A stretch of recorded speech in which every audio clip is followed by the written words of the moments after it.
2015년 3월 1일 하나님께서 우리에게 주시는 말씀은 이사야 61장 1절에서 3절입니다.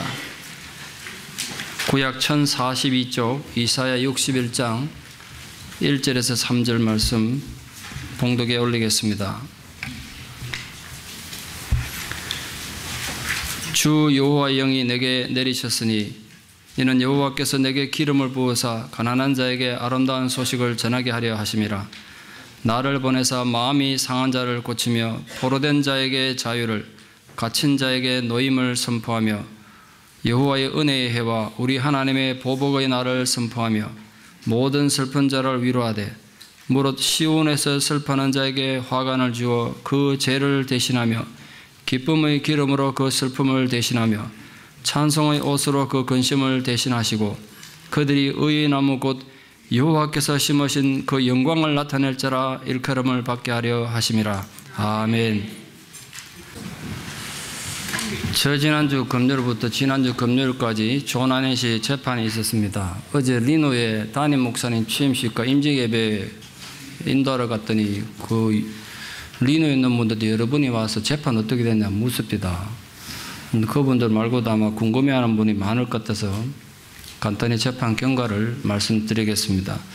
사실 재판이 어제 이번 주 금요일 완벽히 끝났어야 했습니다만 검사가 워낙 시간을 많이 끄는 바람에 재판 판결이 완전히 끝나지 못했습니다. 배심원들이 판결할 시간이 한 30분밖에 안 돼가지고 의견일치를 못 봤습니다.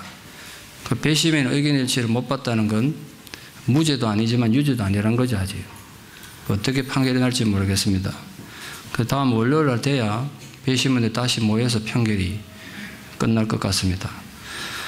여러분 기도 좀 많이 해 주십시오. 그 12명 배심원 마음에 어린 딸을 둔 엄마에 대해서 긍휼히 여기는 마음이 좀 생길 수 있도록 기도 좀 많이 해 주셨으면 좋겠습니다. 어쨌든 뭐 유죄가 돼가지고 당장 추방당하는 그런 사태는 막은 것 같아서 일단 안 쓰면 됩니다만 딸을 만날 수 있도록 계속 기도 좀 해 주십시오. 이른 아침부터 멀리까지 오셔가지고 딱딱한 의자에 하루 종일 앉아 계시는 어머님 같은 분도 보니까 참 제가 마음이 먹먹해지고 그렇습니다.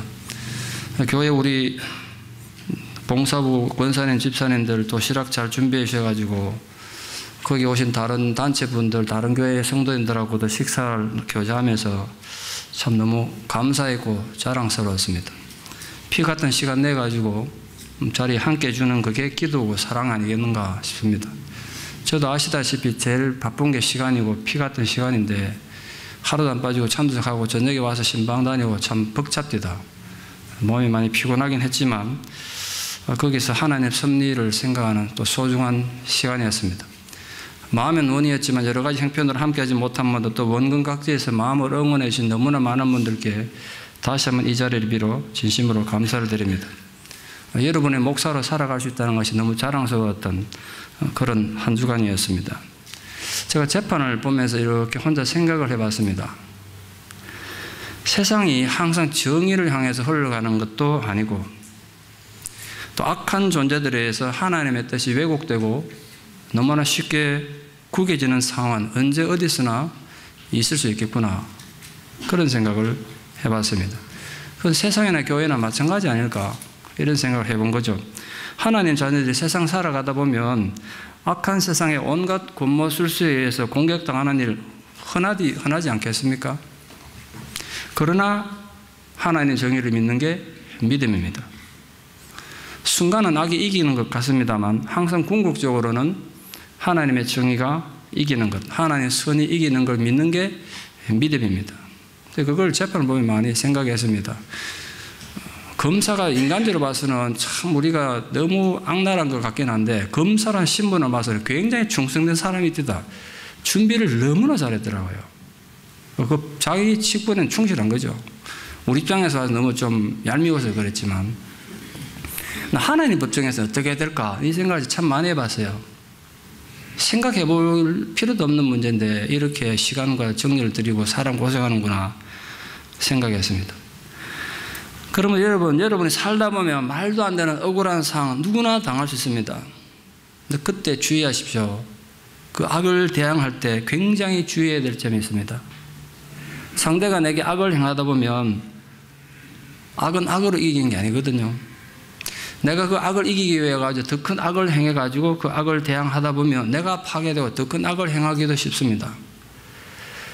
그건 절대로 하나님의 방법이 아니지 않습니까? 마음 같아서는 끝까지 우리가 대항하고 그를 대적해서 더 악해져서 그 악을 이기고 싶은데 그 하나님의 법칙이 아니에요. 잊지 맙시다. 악은 언제나 선으로 이기는 겁니다. 근데 악에 비해서 선은 너무 약해요. 너무 힘이 없어 보여요. 그래서 우리가 악에 대항해서 선을 행한다는 게 너무 싫어요. 목사인 저도 너무 싫어. 때로는 제가 목사인 게 싫을 때 있어요. 목사 타이틀 딱 내려놓고 한판 떠자 이러고 싶은데 선을 행하지 않으니까 너무 약한 거야. 아무런 의미도 없는 것 같아. 세상은 너무 악한데. 그럴 때 좀 괴롭습니다. 여러분, 말이 좋지. 선으로 악을 이긴다. 말은 좋지.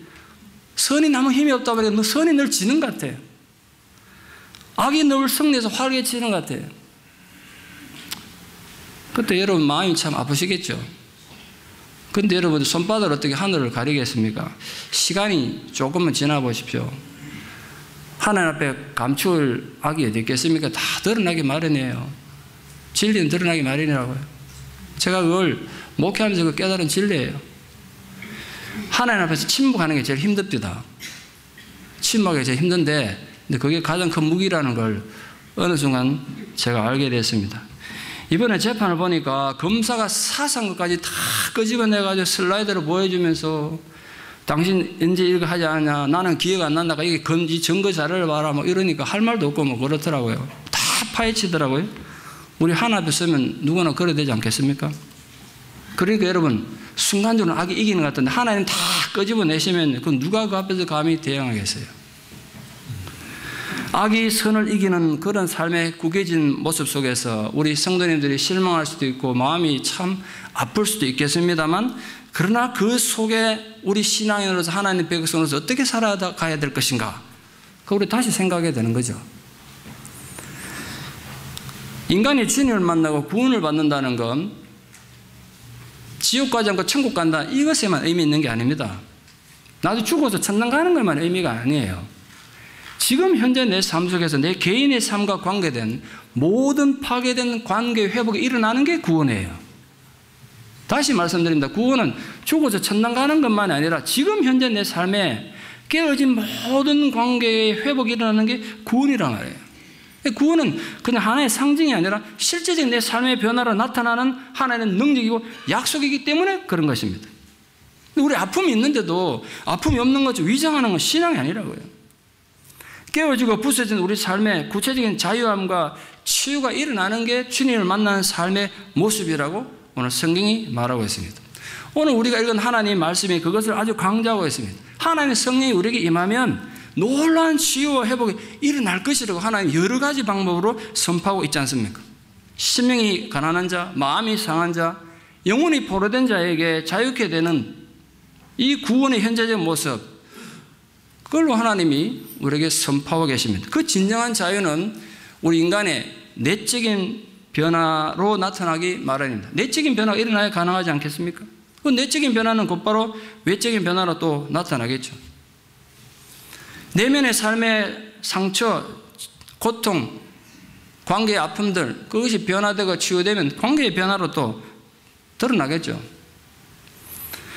이 관계의 파괴로 인해서 우리가 상처와 아픔 속에서 치유되고 회복에 대한 이 약속의 말씀이 오늘 하나님께서 여러 가지 약속으로 우리에게 선포하셨습니다. 이 하나님의 약속을 내게 해주신 하나님 약속의 말씀을 받아들여서 진정으로 여러분의 삶 속에도 회복이 일어나고 관계의 회복이 일어나는 은혜가 있기를 축원합니다.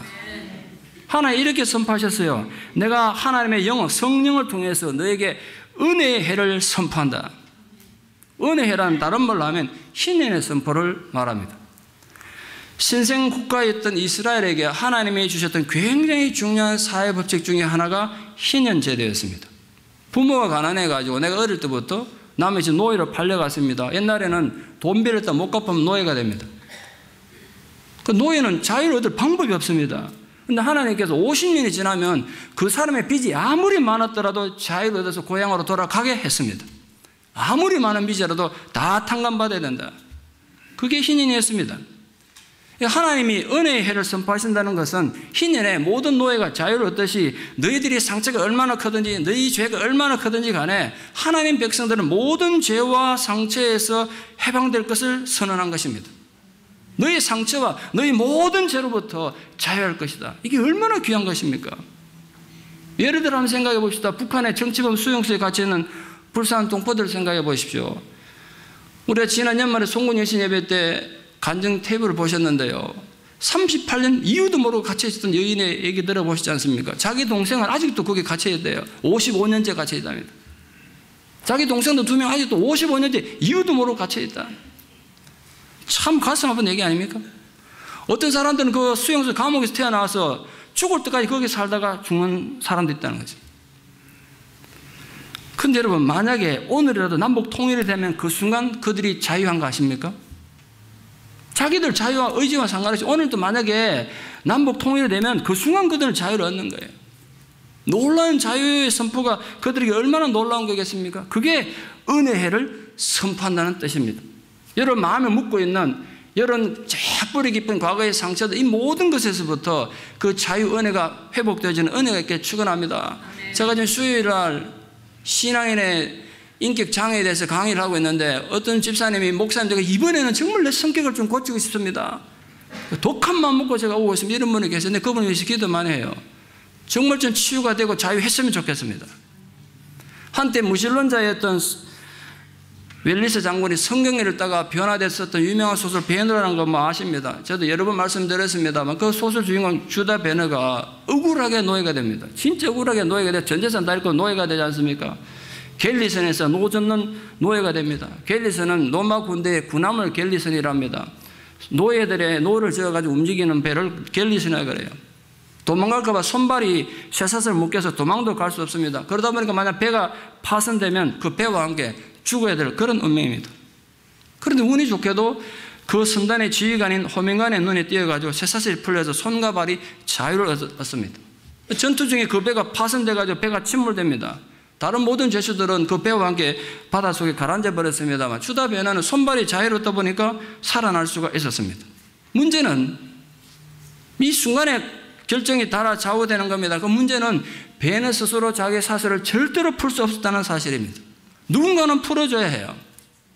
우리 인간의 죄가 마찬가지란 말이에요. 이 죄의 사실이 마찬가지래요. 우리 가운데 어느 누구도 아무리 작고 사소한 죄라도 자기 의지로는 벗어날 수 없어요. 여러분이 농담 한마디라도 내뱉은 말, 남에게 한 작게 상처 준 죄도 저절로는 절대로 없어지지 않습니다. 우리 그 사슬에서 벗어날 수 없단 말이에요.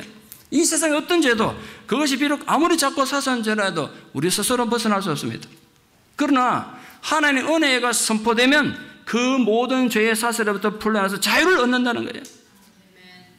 그렇게 되면 우리 안에 놀라운 변화가 일어나는데 예전에는 그렇게 달콤하게 보이던 죄가 이제 싫어지는 거예요. 죄가 미워져요. 여러분, 죄가 미워지는 은혜가 있게 축원합니다.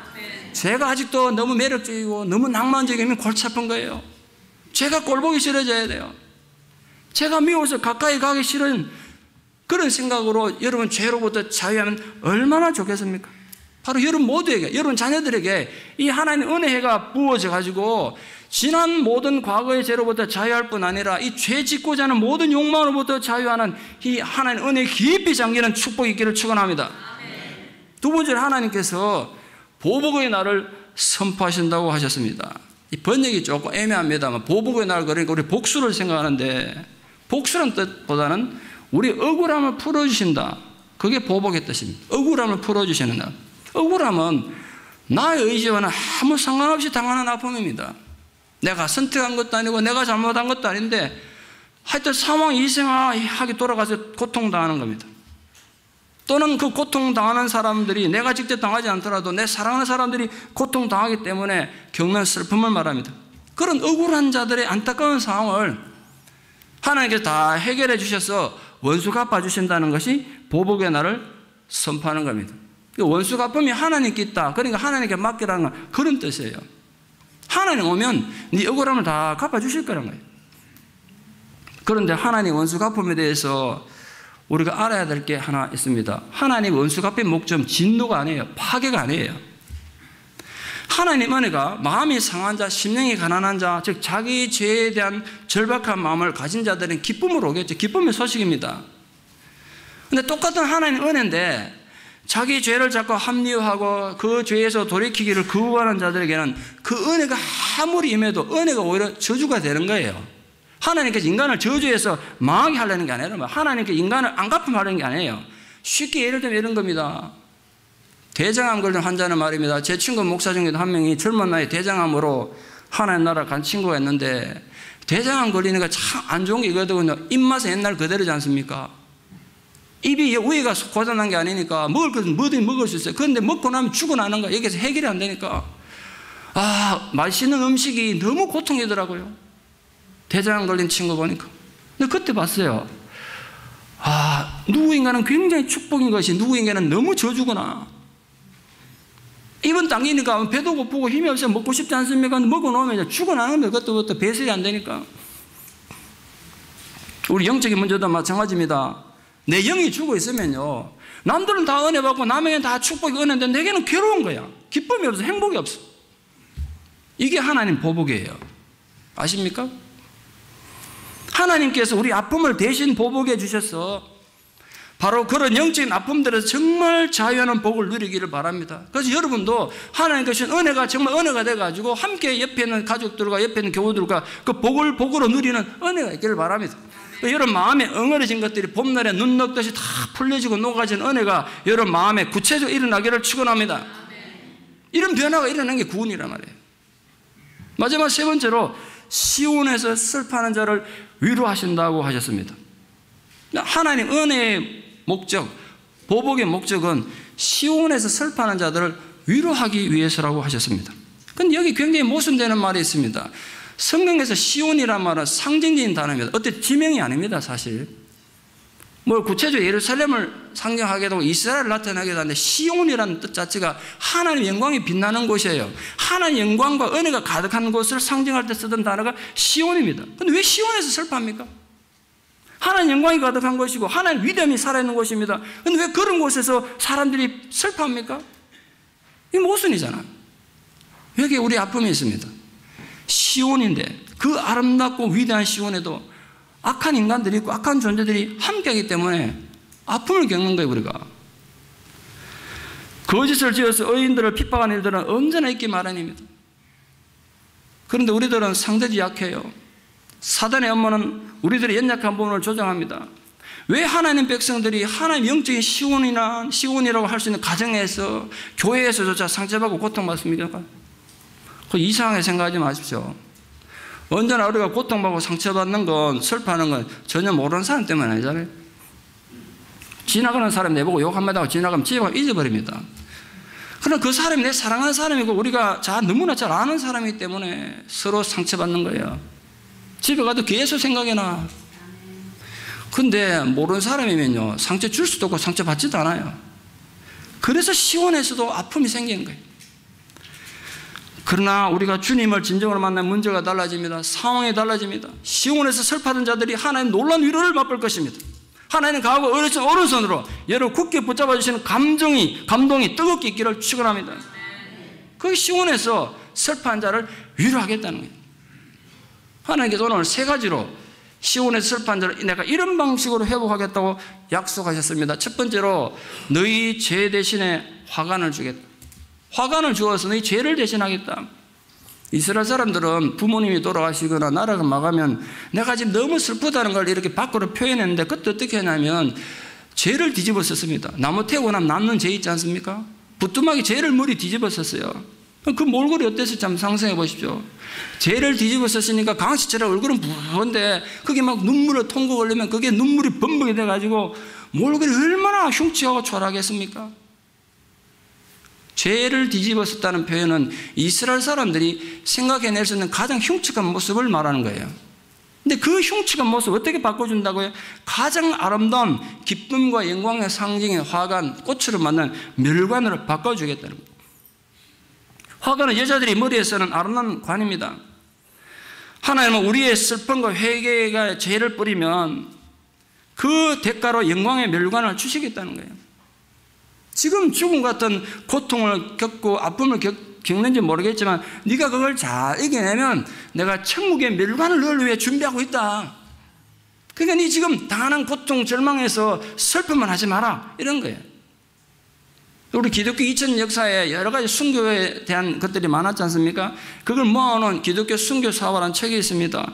우리 기독교 역사상 굉장히 중요한 책입니다. 아주 은혜로운 책이죠. 거기에 나온 내용입니다. 로마가 기독교를 한참 박해하던 시절입니다. 로마 군대에서 예배드리던 40명의 교인들이 그대로 체포돼가지고 사형장으로 끌려갑니다. 근데 사형을 너무 잔인하게 시켰어요. 칼로 찔러 죽이지 목을 베어 주는 게 아니라 한겨울이 있는데요. 살얼음 낀 강으로 걸어 들어가게 해가지고 얼어 죽을 때 가지고 서 있게 했습니다. 그 한겨울에 들어갔으니까 면도칼처럼 잔인하게 온몸을 고통스럽게 쪼여하는 그 아픔 속에 죽을 때까지 서 있어야 되는 거예요. 그런데 살아날 수 있는 방법은 너무나 단순한 방법이 하나 있어요. 딱 말 한마디만 하면 돼요. 예수 그리스도가 나의 주가 아니고 나의 큐리오스가 아니고 황제 폐하가 나의 주님이다. 이거 얘기하면 집에 갈 수 있는 거예요. 그 40년이 서서 죽어가고 있습니다. 짧은 시간이지만 차가운 강물이 면도칼에 대해서 온몸을 난도질 하던 통증이 엄습해 옵니다. 몸이 약한 성도들부터 정신을 잃고 썰어서 죽어서 강물에 떠내려가기 시작합니다. 그때 한 젊은이가 강물을 박차고 나가며 소리쳤습니다. 예수가 나의 구주가 아니라 황제 폐하가 나의 주님입니다. 고통스러운 추위를 이기지 못하고 한 젊은이가 배교를 한 겁니다. 그때 놀라운 일이 벌어졌습니다. 그들 사형시키면서 지키고 있던 한 로마 군사가 자기 군복을 벗더니 그 강물을 막 뛰어들어 이렇게 외쳤습니다. 제가 대신 죽겠습니다. 제가 저 젊은이를 위해서 대신 죽고 예수 그리스도가 나의 구주임을 고백하겠습니다. 그 멸관을 저에게 해주십시오. 군인이 대신 숨겨 죽었다는 거예요. 얘기 요약하면 이렇습니다. 다른 사람이 보이진 않았는데 그 로마 병사 눈에는 천국의 환상이 보인 겁니다. 40명의 성도들이 숭배하는 그 하늘 위로 40명의 천사들이 로마 황제의 왕관보다도 더 찬란한 멸관을 들고 그 성도들이 숭배하며 주려고 다 기다리고 있는 게 눈에 보인 겁니다. 이 사람 눈에. 그런데 한 명의 성도가 베개하고 뛰쳐나가니까 그 천사 한 명이 어쩔 줄 몰라서 막 당황하는 눈에 보인 겁니다. 자기가 그 대신 받겠다고 외치고 들어가서 죽었다는 거예요. 사실인지 아닌지 모르겠습니다. 책에서 기록된 거 읽은 거 소개한 것 뿐입니다. 뭐 이게 사실이냐 아니냐가 중요한 게 아니라 여기서 우리에게 들려주는 중요한 교훈이 있죠. 우리 신앙이 마찬가지입니다. 때로는 말입니다. 말도 안 되는 억울한 일을 당하기도 하고 때로는 불의가 정의 이긴 것 같기도 하고 진리보다도 목소리 큰 사람이 세상을 좌지우지하고 그럴 때 우리 죽음 같은 고통을 겪습니다. 초대교회 성도들은 차가운 강물에 들어가서 죽어서 숨겼는지 모르지만 우리 성도들은 그런 상황 속에서 숨기의 고통을 겪는다고요. 그런데 아십니까? 그때도 소리치지 않고 우리 그 억울함을 참는 것이 내 십자가를 지는 것이고 불순한 인간들이 자기들이 얄팍한 권리를 함부로 휘두를 때 오히려 조용히 내 자신의 목을 내어놓아서 피를 흘리며 죽어가는 어린 양의 위치에 서는 것이 살해는 순교란 말이에요. 우리가 그렇게 험하게 지는 것 같고 내 억울한 심정을 세상에 몰라주는 것 같지만 믿음의 눈을 열고 보면 우리를 위해서 찬란한 멸관을 가지고 준비하고 계시는 주님이 보일 것입니다. 오늘 주님이 그걸 약속하시는 거예요. 오늘 하나님 아버지 그게 약속이에요. 죄를 뒤집어쓰고 통곡하는 여러분의 억울함, 그 안타까운 현실 왜 주님 모르시겠습니까? 주님 다 아신다고요. 그래서 오늘 주님 분명히 약속하셨습니다. 여러분 오늘 뒤집어쓴 그 죄 대신에 하늘 영광 가득한 승리의 멸관을 내가 준비해 주시겠다고. 여러분의 자녀들을 위해서 하나님께서 그 위대하고 찬란한 영광의 멸관을 준비하실 것입니다. 저는 가끔가다 아이들이 정말 철없는 애 같은데도 위대한 신앙 고백할 때 깜짝 놀랄 때가 있습니다. 어린인 제가 목사인 제가 부끄러울 때가 있습니다. 어떻게 아이들이 언제리 자랐구나. 겉으로 보면 꼭 철없는 철부지 같은데 어른들도 함부로 하기 힘든 위대한 신앙 고백을 하는 거 제가 들었어요. 분명히. 네, 그때 그런 생각했습니다. 하나님께서 이 아이의 신앙 고백을 분명히 받으셨을 것이다. 그리고 이 아이를 위해서 위대한 멸관을 준비하실 것이다. 난 어른들도 그렇게 신앙 고백하는 잘 못 들어봤어요. 지가 어려운 상황에서 그렇게 위대한 신앙 고백하더라고요. 목사님 제가 부끄러웠어요. 부디 여러분들을 위해서 승리의 멸관을 들고 여러분이 그 억울한 상황에서도 순교의 정신을 통해서 승리하기를 기다리며 영광의 순간을 위해서 멸관을 들고 준비하시는 그 주님을 생각하시면서 오늘 또 아픔을 극복하고 억울함을 극복하는 신앙의 성도들 되기를 축원합니다. 두 번째 약속입니다. 기쁨의 기름으로 슬픔을 대신한다고 하셨습니다. 옛날에는 목욕 문화가 발달되지 못했지 않습니까? 날은 덥지요. 팔레스타인이 어느 집에 잔치가 열렸습니다. 귀인이 정장을 차리고 갑니다. 가는 동안 땀이 범벅이 돼버린 거죠. 몸에 냄새가 얼마나 나겠습니까? 그래서 반드시 손님 접대를 할 때 가장 중요한 게 손님이 오면 머리에 기름을 부어가지고 땀 냄새가 안 나게 해야 되는 겁니다. 귀인이 올수록 더 귀한 향유를 머리에 부어가지고 그 악취를 제거해 주는 거죠. 그럼 옆에 있는 사람도 그 향기 때문에 영향을 받는 거 아니겠습니까? 오늘 하나님 그 얘기를 하셨어요. 하나님 앞에서 우리가 누리고 맛보는 이 기쁨의 기름, 천국의 기름, 향기는 이 세상 사람들은 이해할 수도 없고 줄 수도 없는 놀라운 평안입니다. 객관적으로 보면 우리 슬픔이 너무 크고 아픔이 너무 크고 억울함이 너무 클지 모르는데 하나님께서 그 아픔이 크면 클수록 여러분에게 더 큰 기쁨의 기름을 부어주시기를 축원합니다. 절대로 기뻐할 수 없는 상황인데 너무나 고통스러운 상황인데 그럼에도 불구하고 기뻐할 수 있기를 축원합니다. 그래서 그 기쁨이 이웃과 세상에 널리 번져가기를 바랍니다. 주님 이렇게 말씀하셨지 않습니까? 나의 평안을 너에게 주느라. 내가 주는 평안은 세상에 알 수도 없고 너에게 줄 수도 없는 평안이다. 그 평안을 너에게 주느라. 여러분의 모든 종류의 슬픔을 하나님 아버지께서 기쁨의 향유로 바꿔주셔서 여러분 주변에 있는 모든 사람들에게로 여러분의 향기가 널리 퍼져가는 감동이 있기를 축원합니다. 마지막 세 번째로 찬성의 옷으로 근심을 대신하게 하신다고 하셨습니다. 우리나라 사람들은 절망에 빠지면 부모님 돌아가시면 옷을 갈아입지 않습니까? 삼배 옷을 입습니다. 옷 자체가 슬픔을 나타내죠. 딱 보면 표가 납니다. 그것처럼 우리가 흔히 절망에 빠져서 근심으로 옷을 입는다는 거예요. 누가 봐도 지금 저 사람 슬프구나, 저 사람 어려운 상황이 있구나 알게 됩니다. 그래서 모든 사람들의 동정의 대상이 되기도 하지만 비웃음의 대상이 되기도 합니다. 그러나 하나님은 우리가 객관적으로 그런 힘든 상황에서도 그 근심을 찬송의 옷으로 바꿔주시겠다는 거예요. 그 절망 중에도 기쁨과 소망을 가진 자는 찬송으로 옷을 입을 거란 겁니다. 어제도 오늘도 입었던 그 슬픔 옷을 벗어버리고 하나님 은혜의 해와 보복의 날을 인하여서 찬송으로 옷 입혀지기를 바랍니다. 아침에 말입니다. 사람이 일어나가지고 식사할 때 옷 입고 식사했습니다. 이제 외출할 때 옷 버릴까봐 집에 벗어두고 나가는 사람 없습니다. 언제나 옷을 입고 나가지 않습니까? 사람들은 언제나 내 옷을 볼 겁니다. 근데 만약 우리가 입고 있는 옷이 찬송이라면 사람들이 그 찬송을 볼 것입니다. 사람들이 그 찬송을 들을 것입니다. 진정 우리의 찬송의 옷이 모든 사람들 눈에 보이도록 하십시오. 자랑하고 과시하라는 게 아니라 내가 만난 하나님의 은혜를 사람들에게 비추라는 거예요. 우리는 그리스도를 세상에 나타내는 그리스도의 편지 아닙니까? 우리가 입고 있는 찬송의 옷을 통해서 세상의 그리스도를 볼 수 있어야 합니다.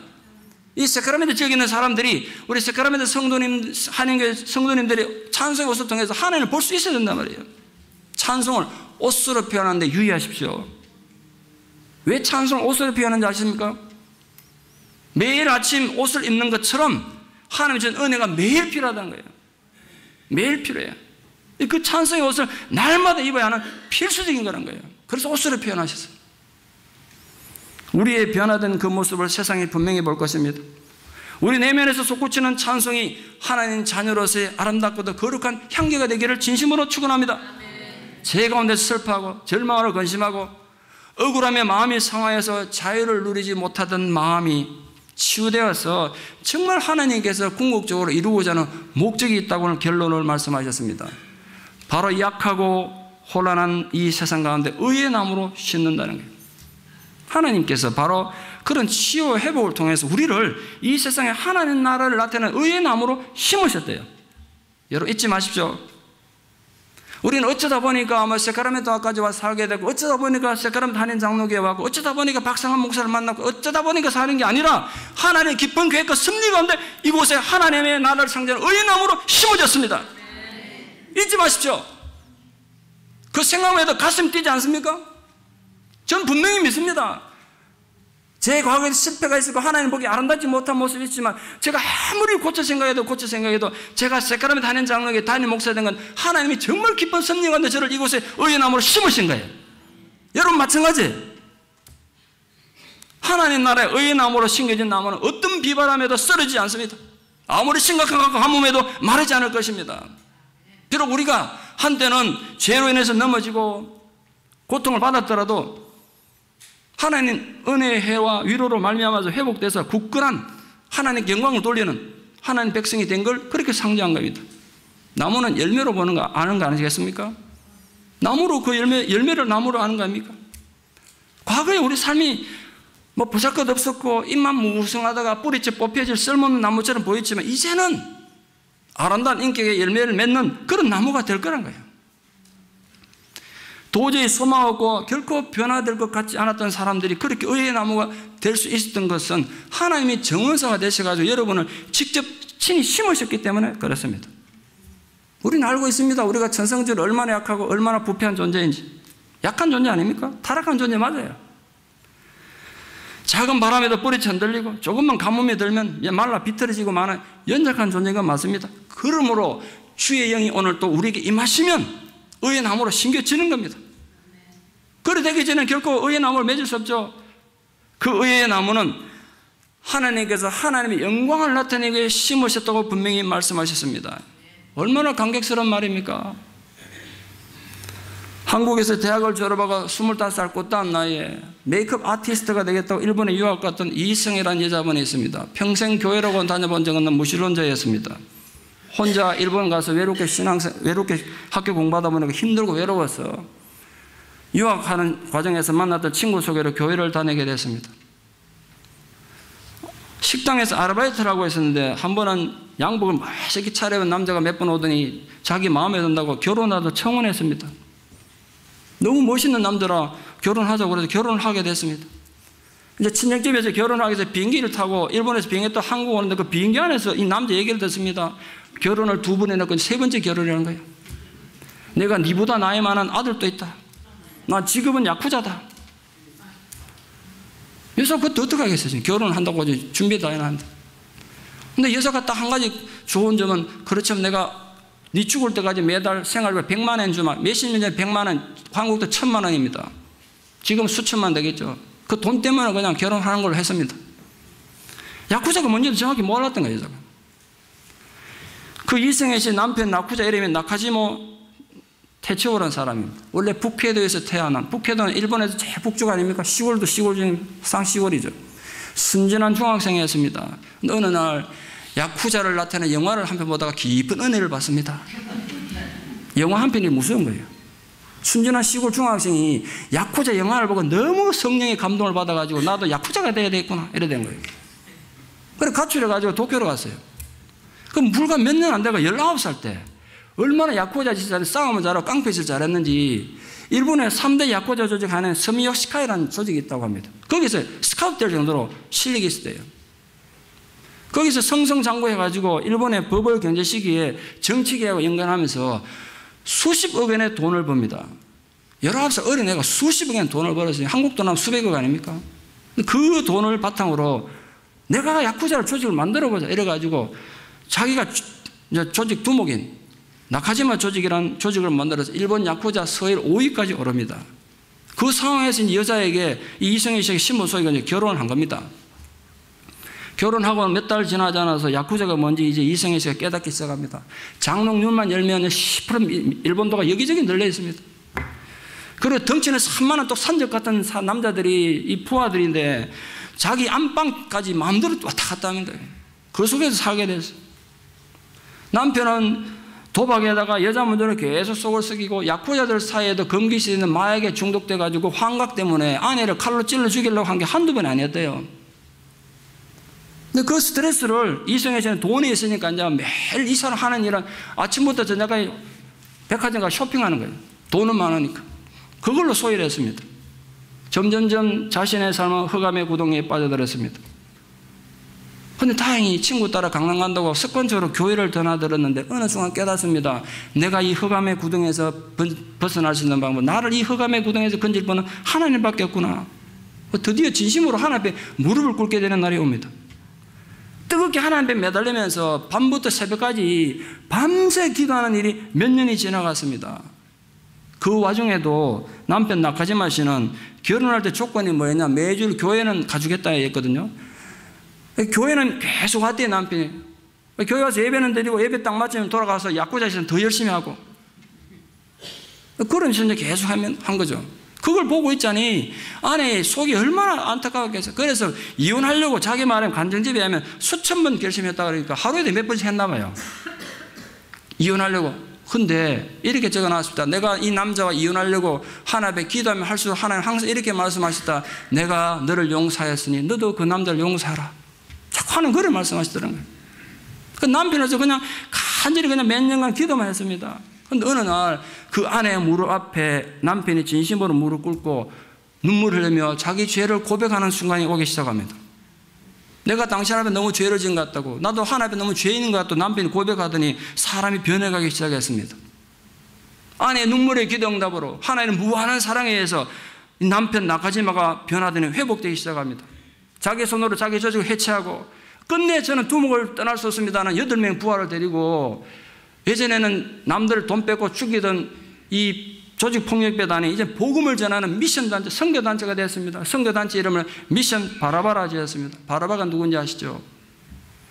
예수님이 사형당하던 자리에서 당연히 죽어야 될 사형수였는데, 흉악한 사형수였는데 예수님 때문에 살아났던 사람 아닙니까? 이 나카지마 씨는 우리는 그런 존재란 거야. 당연히 죽어야 될 자들인데 예수님 때문에 살아난 자들 아니냐. 그러니까 우리가 미션 단체도 바라바다. 이래서 미션 바라바. 그래서 지금도 저 땅 밑에 있는 사람들을 구원하는데 성교하러 그렇게 다닙니다. 그래서 목사님이 되셨고 그 밑에 아들이 태어났는데 그 아드님도 최근에 목사님 되셨다고 간증하시더라고요. 이 놀라운 변화가 어디서 온 거겠습니까? 진실로 누구도 기대하지 않았는데 하나님께서 그들을 이 땅에 의의 나무로 심으신 줄 믿습니다. 사람들이 말합니다. 인간이 왜 저러냐고, 어떻게 인간이 저렇게 파렴치할 수 있냐고 손가락질 받던 전혀 가망 없는 사람들이, 또는 우리 자신들이, 또는 우리 자녀들이 언젠가는 하나님의 영광을 나타낼 자라고 일컬음 받게 된다는 사실, 놀랍지 않습니까? 그러니까 여러분, 어떤 열악한 상황 속에도 잊지 마십시오. 최악의 경우에도 포기하지 마십시오. 왜냐하면 절대로 하나님이 여러분을 포기하는 일은 없으니까. 여러분도 포기하지 마십시오. 여러분 자신을 포기하지 말고, 여러분 배우자를 포기하지 말고, 우리 자식들을 포기하지 맙시다. 언젠가 하나님께서 그들을 이 땅에서 너는 내 영광을 나타낼 자라 이렇게 세우신다니까. 우리는 그 하나님의 사랑으로 이 타락한 세상에 하나님은 의의 나무로 심겨진 자들이란 말이에요. 아직은 때가 아닌지 모르지만 언젠가 때가 되면 하나님 의를 드러낼 것입니다. 파괴되고 실패했던 우리들을 의의 나무가 되도록 하나님께서 손수 심으셨다고 말씀하셨습니다. 우리는 우리 삶의 열매를 통해서 하나님의 영광을 나타낼 자란 일컬음을 얻게 된다고 약속하셨습니다. 그러므로 지금 이 순간 제가 주 예수 그리스도의 이름으로 선포합니다. 여러분은 하나님께서 하나님 나라의 영광을 드러내시고자 심은 하나님의 의의 나무 되는 것을 선포합니다. 우리 자녀들이 하나님의 의의 나무인 것을 또한 선포합니다. 그 희망이, 그 소망이, 그 약속이 사랑하는 여러분들과 여러분 자녀들과 여러분 사랑하는 모든 사람들이 임하는 은혜가 있기를 진심으로 축원합니다. 기도드리겠습니다. 하나님 감사합니다. 아무런 소망도 없었고 아무런 희망조차 가질 수 없었던 짙은 흑암 속에 살던 저희들을 하나님께서는 끝까지 포기하지 않으시고 또다시 치유하시고 위로하시고 회복하셔서 놀랍게도 하나님의 나라를 나타내는 의의 나무로 심으셨다고 오늘 말씀하셨습니다. 이 놀란 약속을 가지고 우리가 돌아갑니다. 정말 죄 가운데 앉아서 슬피 울던 저희들을 화관으로 회복하여 주신 이 하나님 놀란 은혜, 우리의 슬픔을 찬송의 옷으로 바꿔주신 하나님, 그 놀란 은혜와 사랑이 이 시간 질병으로 고통받는 모든 자들에게, 관계의 아픔으로 고통받는 모든 자들에게, 저 먼 과거의 상처로 인하여 찢어진 마음을 가지고 눈물 흘려 기도하는 모든 자들에게 구체적으로 부어지는 은혜가 있게 하여 주시옵소서. 우리가 결코 포기하지 않을 것입니다. 왜냐하면 하나님께서 우리를 이 땅에 하나님 나라의 영광을 나타내는 하나님의 의의 나무로 심으셨기 때문입니다. 우리 이 약속을 가지고 우리 삶의 현장으로 용기 있게 돌아가는 은혜가 있게 하여 주시옵소서. 예수님 이름으로 기도드리옵나이다. 아멘.